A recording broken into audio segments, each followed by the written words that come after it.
मैं ब्रिजू कुमार बिहार के जमुई जिला झाझा प्रखंड जामुखरेया पंचायत के रहने वाला हूँ।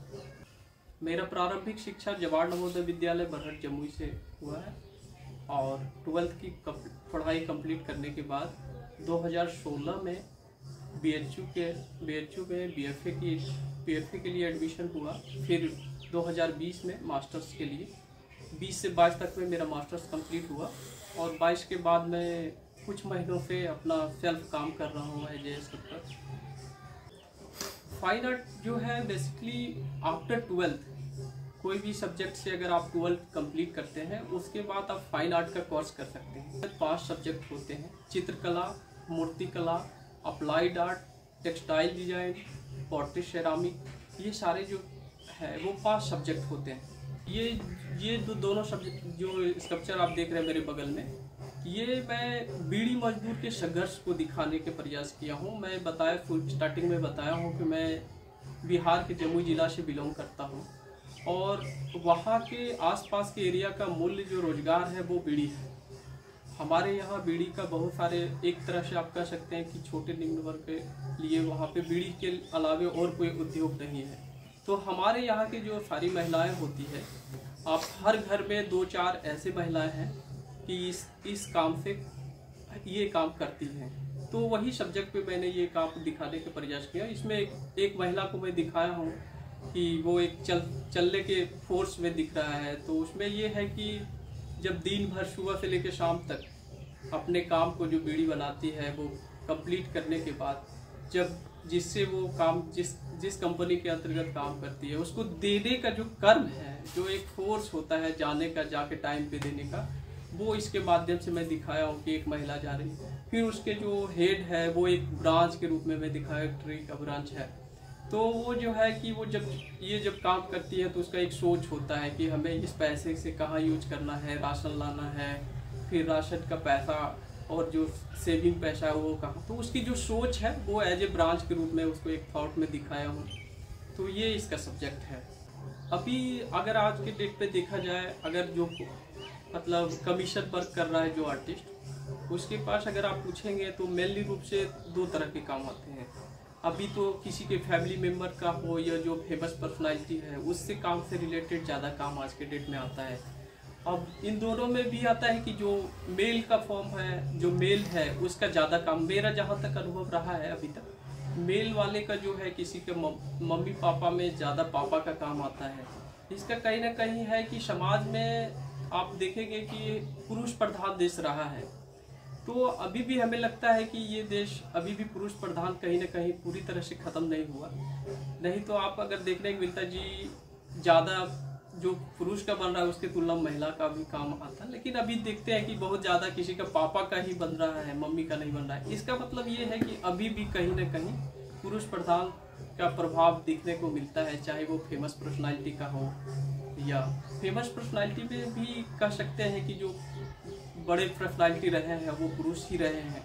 अब जाके थोड़ा सा इक्वलिटी का फॉर्म आया तो उसमें महिलाएं भी आगे बढ़ चढ़ के हिस्सा ले रही हैं, तो उसमें भी महिला का काम है। लेकिन अभी भी कहीं ना कहीं पुरुषों का ज़्यादा काम आता है। और देखिए, फाइन आर्ट में न्यूड मॉडल जो है वो एक स्टडी है।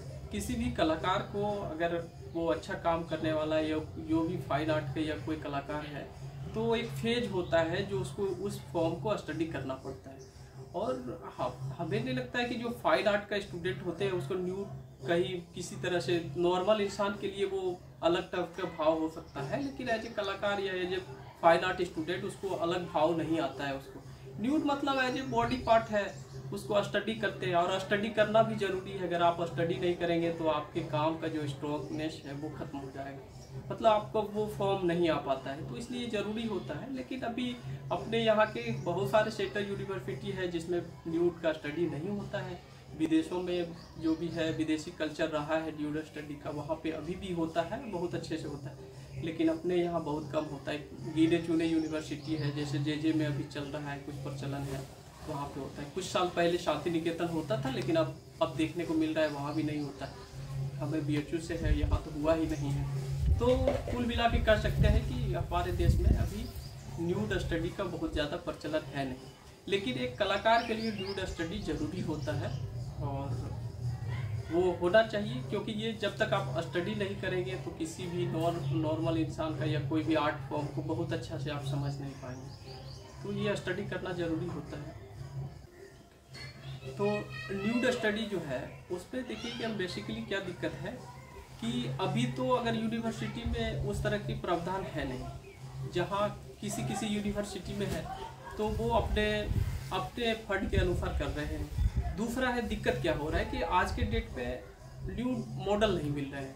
आप इंडिया में ऐसा कोई है नहीं कि वो अपने न्यूड करवाने के लिए बहुत मतलब ईगर है। तो ये भी एक परेशानी है कि आप कितना भी उसको पैसा दे देंगे तो ऐसा मिल नहीं रहा है। दूसरा बात है कि जो मिल रहा है तो वो एक लिमिट एज के मिल रहा है, जैसे आप 40 प्लस के होंगे, 50 प्लस के होंगे।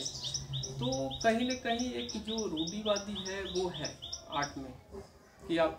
दूसरी बात ये है कि अगर मिल भी रही है तो उनको जो चार्ज है नॉर्मल यूनिवर्सिटी जो है फंड नहीं कर पा रहा है, जिसके कारण से भी नहीं हो पा रहा है, ये रीजन रहा है। और अगर दूसरा बात करें कि दोनों में मेल और फीमेल में किसका ज़्यादा स्टडी हो रहा है, न्यूड में अगर होता भी है तो फीमेल का स्वाभाविक है, लोग करते हैं ज़्यादा। मैं भी ज़्यादा अगर है अट्रैक्शन तो मैं भी फीमेल का ज़्यादा स्टडी किया हूँ, मेल का भी किया हूँ, लेकिन मुझे लगता है कि ज़्यादा लोग फीमेल का करते हैं। और इसका मेन रीजन ये भी हो सकता है कि जो उनके डायमेंशन, बॉडी का डायमेंशन जो है, जो उसके पार्ट का अट्रैक्शन है, वो कहीं ना कहीं उसका अट्रैक्ट करता है, जिसके कारण उसको स्टडी करना लोग पसंद भी करते हैं। ठीक है, लेकिन दोनों को स्टडी करना जरूरी होता है, क्योंकि आप जब दोनों का स्टडी करेंगे तो आपका जो परफेक्शन होगा वो यार स्कोप है वो एक सीमित कर सकते हैं कि सरकार को इस ओर थोड़ा सा कदम उठाना चाहिए कि हर यूनिवर्सिटी या हर शहर में एक ऐसी गैलरी हो जो आम स्टूडेंट को जो काम है उसको नॉर्मल फीमेल, ताकि वो आर्टिस्ट सर्वाइव कर पाए, कलेक्शन हो और फिर उसको एक अलग लेवल से उसको मतलब मार्केटिंग करके उसको सेल किया जाए, जिससे स्टूडेंट भी अपने आप को सर्वाइव कर पाए और सरकार को भी उससे अर्निंग हो। और उससे क्या होगा कि हम देखिए हर कलाकार वही चीज़ निर्माण करता है जो उसके आसपास वो समझता है, जो आसपास देखा होता है। जैसे मेरी कलाकृति है तो मैं देखेंगे कि मेरी मम्मी पापा ये काम करते थे एक ज़माने में, आज से 10 साल पहले। मम्मी तो अभी भी करती है, कभी कभी पापा भी करते थे। तो देखिए कहीं ना कहीं मेरे सब्जेक्ट में ये चीज़ झलक रहा है एक बीच। वैसे सोचिए कि और सारे कलाकार होंगे उसके आसपास वाले सब्जेक्ट। अगर आप एक चीज़ को कलेक्ट करते हैं कहीं पे और उसको सेल करते हैं तो कहीं ना कहीं जो एक संस्कृति है या एक कल्चर है वो भी आदान प्रदान हो रहा है बड़ी आसानी से। और आर्ट एक ऐसा सब्जेक्ट है ना कि लोग किसी भी कंट्री का हो, कहीं के रहने वाले हो, उसको पढ़ने के लिए इतना आसान है कि वो देख के पढ़ लेते हैं। वो किसी भी लैंग्वेज का हो, आर्ट पढ़ना इतना आसान है, देख के पढ़ सकते हैं। अभी अब हिंदी बहुत सारे हैं कि हिंदी नहीं पढ़ पाएंगे, लेकिन एक आर्ट एक ऐसे सब्जेक्ट है कि आप उसको देख के पढ़ लेंगे, उसका लैंग्वेज का कोई मतलब नहीं है। आप विदेशों में जाएंगे, आर्ट देख के आप खुश हो जाएंगे, आप उसके बारे में कुछ बता देंगे। ठीक है, तो हमें लगता है कि आर्ट एक कहीं ना कहीं लैंग्वेज है जिसको पूरे वर्ल्ड के इंसान पढ़ सकता है, पूरे वर्ल्ड का इंसान इसको पढ़ सकता है। ये एक ऐसी लैंग्वेज है आर्ट कि इस पे आपको सीमा नहीं है कि कहाँ के रहने वाले हैं, वो सब पढ़ सकता है। एक कॉमन है लैंग्वेज जो हर इंसान पढ़ सकता है।